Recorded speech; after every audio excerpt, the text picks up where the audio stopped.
So does that make sense so far? Yes, it does. Okay.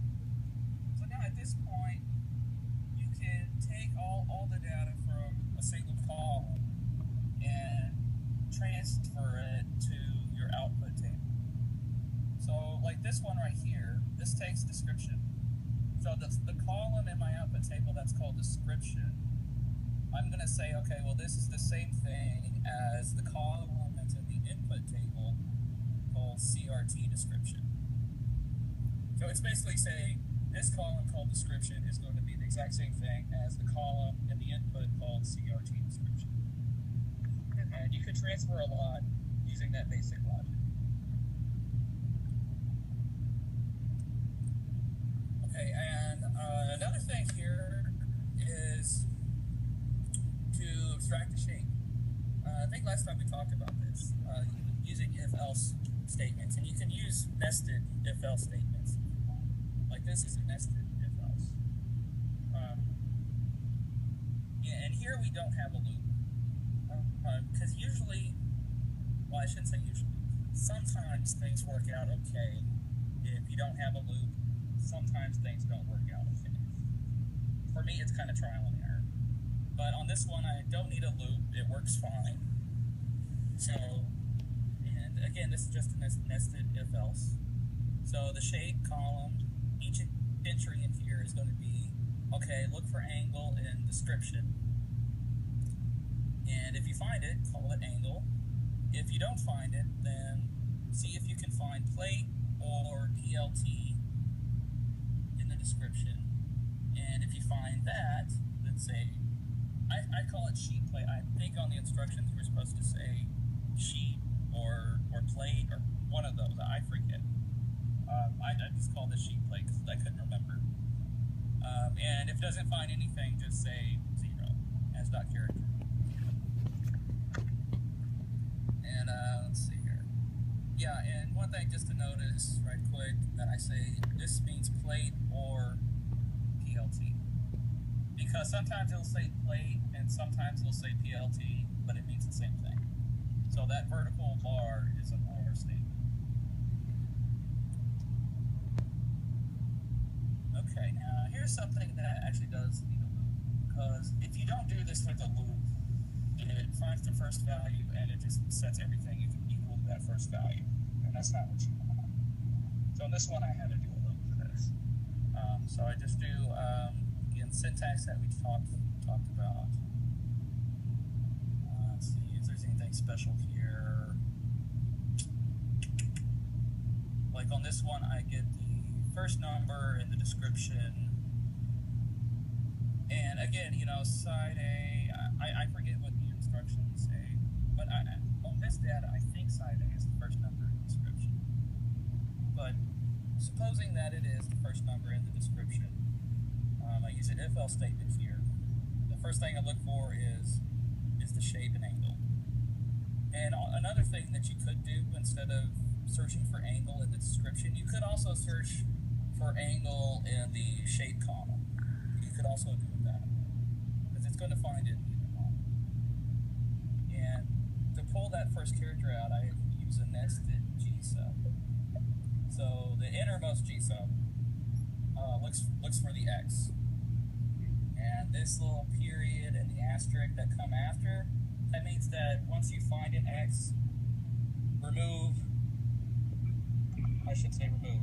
look at the X and everything that comes after the X, and then replace it with a number. So the dot and the asterisk, that's basically look after. So everything that comes after is what it's going to replace. And so that takes out one part of it. Then you have to get rid of the part that says angle space. And to do that, I just remove everything that comes before the first space. Because if you put this dot and the asterisk, if you put that before something, that means everything before. If you put it after something, that means everything after.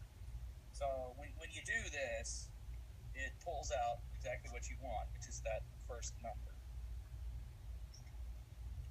And then you have, the problem here is that you don't get a nice nice decimal number. What we want is a nice decimal number. That's what makes it a little complicated. So to do that, this is also an if-else statement. This one looks for a dash. So look at side A. Now, if your number contains a dash, then it's probably going to be it's a mixed fraction. Well, you know it's going to be a mixed fraction. So if it's a mixed fraction, then first you get the whole number. And again, I'm using G sub, and I'm using that little modifier that looks at everything after. And so that gets rid of the fraction part and just leaves you with the whole number part. And I save that whole number part as .numeric because I want this to be a number. I don't want it to be a character. I want it to be a number. Because it doesn't add characters. It can only add numbers. And also when you do as .numeric, it's usually a good idea to have as .character as well. Because sometimes if you take something and just go straight to saying as .numeric, sometimes it'll throw an error because sometimes it's not actually really a character. So you have to do as .character first, then you do as .numeric. So this gets the whole number for the first part. Now the second part actually looks at the fraction. So the fraction here, I'm worried about what's to the left and what's to the right. And so what this G sub does is leave me what's on the left of the fraction. So in other words, the numerator. So this gives me the numerator right here. Then I want to divide this by the denominator, which is this guy. Notice for the denominator, I'm looking for the number that's on the right of the fraction. So in other words, I want to remove everything to the left, including the fraction. So that gives you the fractional part, and then of course you add them together. And if you don't see the dash, again, this is if else. We just talked about what if you find it. So if you don't find a dash, then you don't make any changes to it. You would just leave it alone. So if it's just a 1, it's not going to find a dash. So this is just going to leave it as a 1. It's not going to mess it up or anything. So I put some comments on the code. The code doesn't work if you have something like 1/2. Because notice 1/2 is a fraction, but it doesn't have a dash. So I'm just going to leave it up to you guys to modify this so to make it work for that. Basically what you want to do instead of terminating this if else, you're actually going to have a nested if else. Because first you're going to ask, does it have a dash and a slash? Because if it has a dash and a slash, then you can do all this stuff right here. But if it doesn't, then you have to ask, well, does it just have a dash? Or even better thing to ask is, does it just have a slash? Because if it has a dash, then you know it has a slash. But not all slashes have dashes. So you just kind of have to think through this logically, how you want to set it up. Does that make sense so far? Yes, it does. Okay. Yeah, it's a little complicated with all the G subs here. And you could probably, I'm sure some of you might, find an easier way of doing this. So, I mean, there's different ways you could do it. And then finally, I write the file, write.csv. I like to put a system time on it. That way I know when the file was made. It's kind of helpful to do it that way. So I usually put a time on it. So this one puts a time. So, like when you run it, let me run it right quick.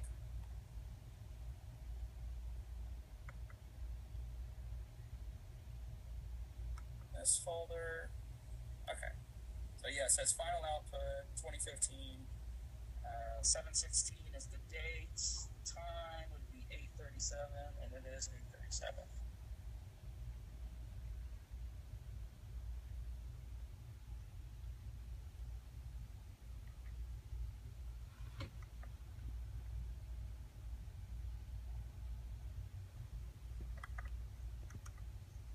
Still sharing screen. I don't see the red. No. I don't see it either. It shut off.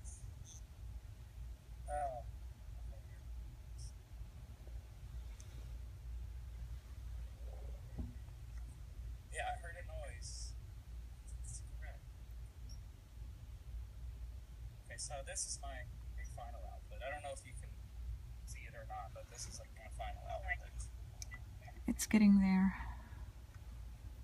Okay. Is it like pixelated?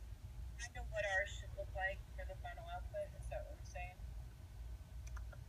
Yeah, except you're gonna have more columns than just four. You know, Okay, you're yeah, gonna have Bill. Yeah.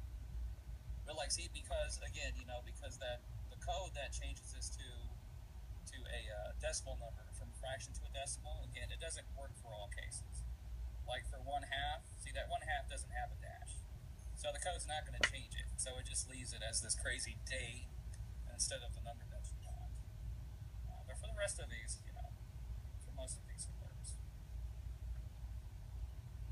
So again, to get that column looking right, what you have to do is modify that code for changing the number to a decimal number. And I mean, this is basically what it's all going to look like. Yes.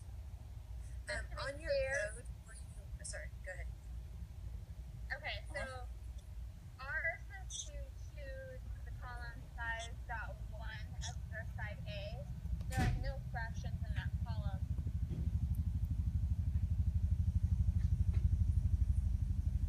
Let's see here. Let's say that again. The directions say to choose the column size .1 as our side A, and there are no fractions in that column. They're already decimals. Yeah. From the raw metal files. Yeah, well, I'm actually doing this one because I think it's for. I The think, diameter one? Yeah, because that's the one that you're going to need to know to do decimal for. Okay. But like, for your program, not for my program, but for your program, yeah, if you're pulling it from thing size 1, then yeah, it's already going to be done for you. Okay. This is just something you have to do for that outer diameter. Got it. Unless you want to have some fun and make the code more complicated, do it this way. Absolutely not. Okay. Yeah, because I mean this one little line right here, this is much easier to do than have to do, you know, all of this, you know.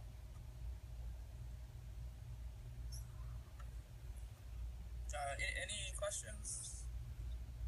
On the coding where you did the loop, could you scroll over so I can see the rest of that one? Oh, sure.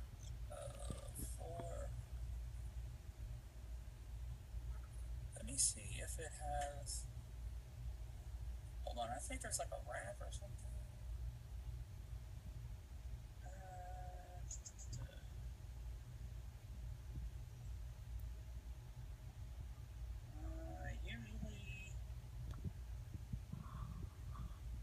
Usually I don't actually really have to put it in a certain way. Usually I'm just the one looking at it. Let's see. I know there's a way to do it, right? But here's the rest of it. You know, this other stuff, this is basically just comments.